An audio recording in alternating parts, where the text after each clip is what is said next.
اور بتاؤں، کھجور کی گٹھلی، کھجور کے اوپر جو ڈنڈی ہوتی ہے جس کے ساتھ کیپ ہوتی ہے، جس کے ساتھ کھجور لٹکی ہوئی ہوتی ہے، جو اس میں طاقت ہے وہی ساری کھجور میں خود نہیں ہے۔ ہم وہ اٹھا کے ایک طرف پھینک دیتے ہیں۔ میں دیکھتا ہوں، میں بھی دیکھتا ہوں، پتہ نہیں ہمیں اصل میں شعور نہیں ہے، میں بھی انہی میں شامل ہوں۔ شعور سے مراد معلومات نہیں ہے۔ یہ جو کھجور کے اوپر جو ڈنڈی ہوتی ہے نا، اس کے اندر عجیب تاثیر ہے۔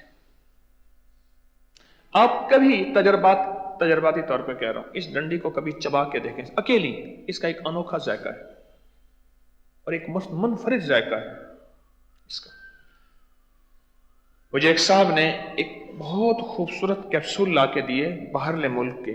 اس نے کہا جی یہ صرف کھجور کے اوپر جو کیپ ہے اسی کے بنے ہوئے ہیں اور اتنے مہنگے ہیں، اور اس کے یہ فائدے ہیں: دل کے وال کھل جاتے ہیں، گھٹنوں کا درد ہمیشہ کے لیے ٹھیک ہو جاتا ہے، جن کے مسلز، پٹھے، دماغ، اعصاب کے یہ جسم کے کھچے ہوئے ہیں وہ پرسکون ہو جاتے ہیں، جن کی ایڑیوں اور پنڈلیوں میں درد ہوتا ہے وہ ٹھیک ہوتے ہیں۔ ان کیپسولوں کے فائدے ہیں، اور یہ کیپسول صرف وہی کھجور کی جو ڈنڈی ہے اسی کو بہترین پیس لاجواب کر اور سونے کیپسول بنا پیک کر کے لا بھی پیسے۔